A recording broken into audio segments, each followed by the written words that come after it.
DGS and we are very proud and happy to join the GPA tournament.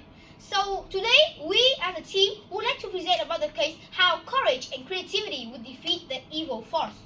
About 2 million years ago, we as human beings started to have thought to which is in work and in our daily life. We also form agriculture, which is a process from changing from hunting and gathering to farming, resulting in the start of social level, which now soon be city and town. And now we're living in the present, with its technology different too, and there's more than we needed.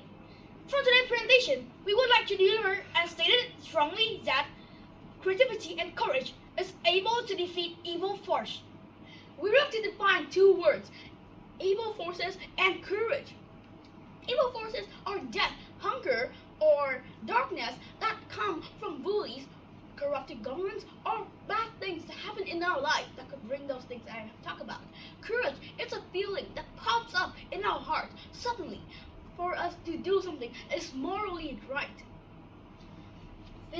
There are two types of courage, emotional courage and physical courage. Physical courage is when you feel fear but still choose to act. It involves bravery and risk of bodily harm. Emotional courage is when you open yourself up to unpleasant emotions. It's about doing what matters and following your heart and passion. So my teammate has just mentioned about courage. Now moving on to creativity.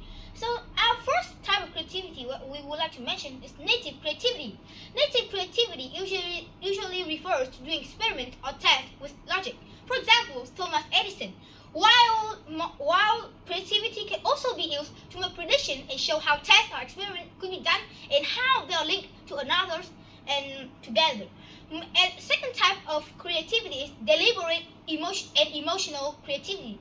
These personality traits of an individual often refers to a person who has a lot of logic but with a sense of emotion. For example, an emotional person. Moving on, I like to bring up spontaneous and cognitive creativity. It's about improvisation, but with logic. This helps connect information and ideas. People who have spontaneous and cognitive creativity usually have spurs of ideas that could go against the old ones. Example, Newton and the apple. Moving on, I like to also bring up spontaneous and emotional creativity. It is basically when you have a spark of ideas, but of emotions inside it. Artists, musicians, and creators usually have this kind of emotion of creativity. Example, artists and musicians, they can make improvisational ideas which have emotions inside them. So I'm gonna talk about one more example, which is COVID-19. With courage and creativity, people helped to have vaccines early. In addition, many individuals found the way to entertain themselves at home and live positively, regardless of possibility of death looking around. The doctors come from all around the world to aid those in need. Why? Why they can run away? Many doctors and nurses feel the moral to help people that sick and need help. So after all those examples, what do you feel?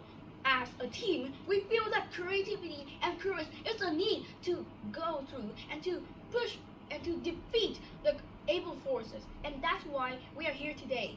Thank you for listening. Bye bye.